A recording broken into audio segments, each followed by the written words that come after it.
Hello and welcome to the UUOP News Network, a weekly news bulletin featuring all the latest from Universal Studios.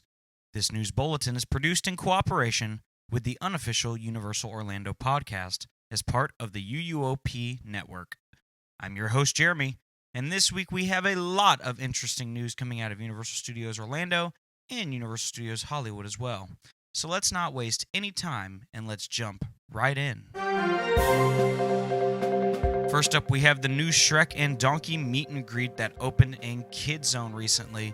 This former meet and greet was located across from the former Shrek 4D attraction that was alongside the Universal Monsters Cafe. But when the Universal Monsters Cafe shut down to make way for a new dining experience, so did the meet and greet. The meet and greet has now moved to a new location in Kid Zone, which was formerly the Day in the Park with Barney gift shop. It has received a full treatment and is now Shrek's Swamp Meet. So now you can meet Donkey and Shrek over in Kid Zone. Be sure to get out there today and tell them hi. Speaking of the Universal Monsters Cafe, the Universal Monsters sign has been taken down. With the recent closure of the Universal Monsters Cafe, construction is underway to make room for a brand new dining experience. What it could be, nobody knows, but is rumored to be a Minions-themed dining experience very similar to what we have already seen in Universal Studios Hollywood. With construction underway, we have now seen the removal of one of the Monsters Cafe signs that hung above the restaurant for so many years, as well as several other bits of theming around the restaurant.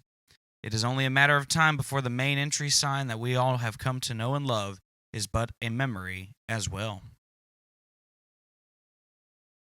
The Monsters Tribute Store has begun to be taken down to make room for a new display.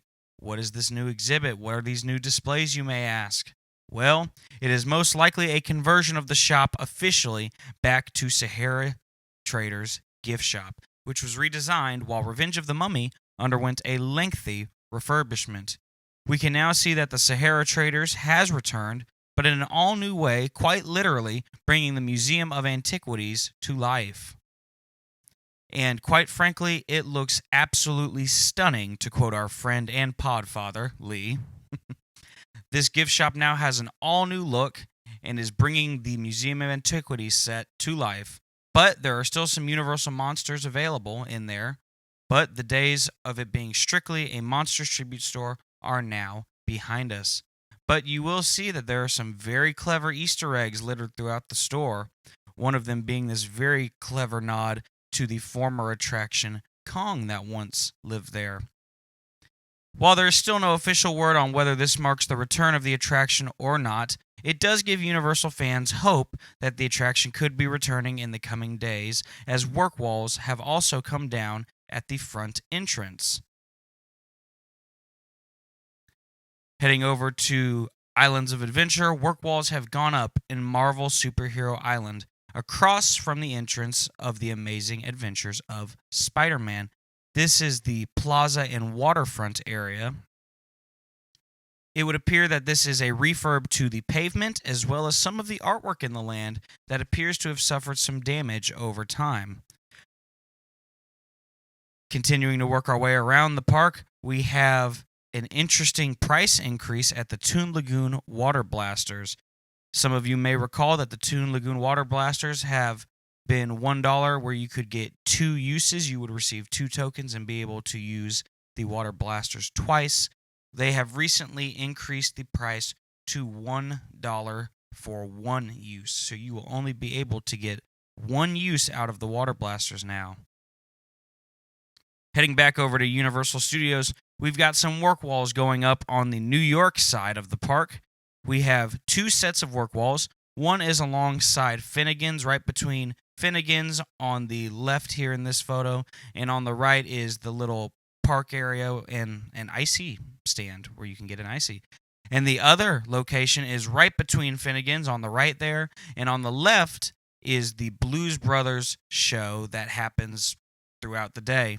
What is happening here, we're not very sure. It is presumed to be pavement work at this time, but there is no concrete word from Universal.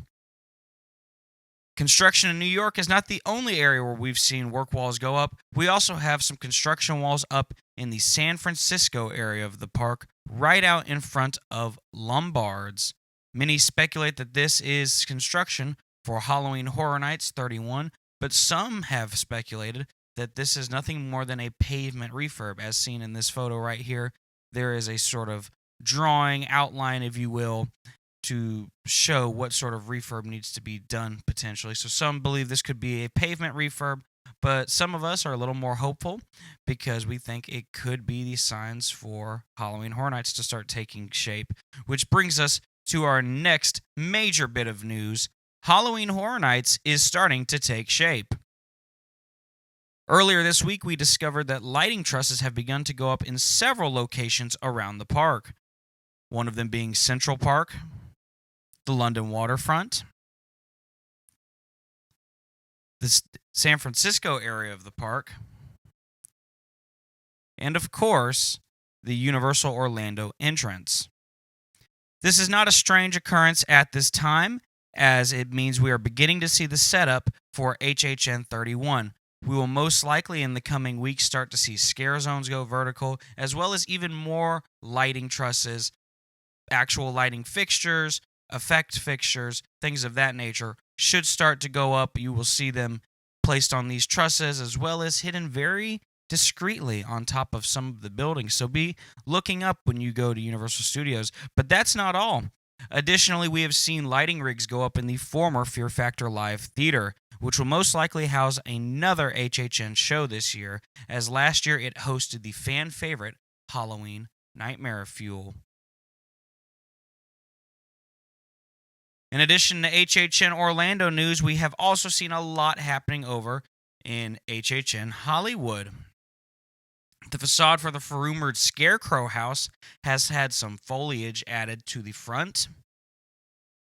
You can see some trees there, right there, alongside either side of the entrance. Very curious what this could be. The Halloween maze has had some dead grass added and some grass work. Then we have also seen some trees that bear a striking resemblance to those found in the Killer Clowns facade back in HHN 29 or 2019. We have also seen some construction begin at the Bates Motel set, which is a stop on the Terror Tram. It's very interesting to see what we have here. The Terror Tram this year is rumored to be themed to Hollywood Harry, a staple of Halloween Horror Nights folklore out there in Hollywood. But speaking of the Terror Tram, many have already seen the construction occurring on the studio backlot, featuring a set from the upcoming Jordan Peele film Nope. And Universal Studios Hollywood has officially announced that it will become a regular stop on the tram tour very, very soon.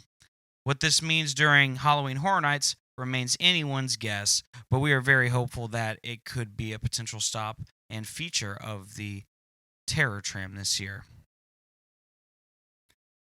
But that is it for today's news update, this week's news update. Lots of interesting stuff. We've got Shrek, we've got The Mummy, we've got Halloween Horror Nights, we've got Marvel. We've got everything coming to you from Universal Studios Orlando, Universal Studios Hollywood. Such a great time to be visiting the parks. So glad to be covering this on the show. We hope you enjoy this new news format. Let us know in the comments if you enjoy this. Let us know what we can do to make it better. It's something we're trying out here, so we hope that you enjoy it. I want to give a special thank you and shout out to Lee and the entire team for allowing me to do this and for allowing me to become a part of the UUOP family in this capacity. So thank you very much to Lee and everybody for allowing this to happen. Thank you so much.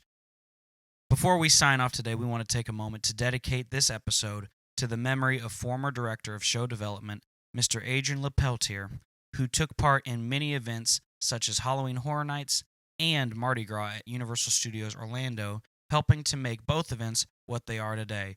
We would not have the wonderful events and experiences that we have had it not been for him. So we dedicate today's episode to his memory, Mr. Adrian Lepeltier. But that is going to wrap it up for us today here on the UUOP News Network. We hope you enjoyed today's episode and found it informative. That's going to be it for this week. Once again, I want to thank Lee and the gang for allowing me to do this, and I do hope that we get to make this a regular thing, a weekly thing. We'll be back here next week with all the news coming out of Universal Studios Orlando and maybe even Universal Studios Hollywood. Until then, this has been the UUOP News Network.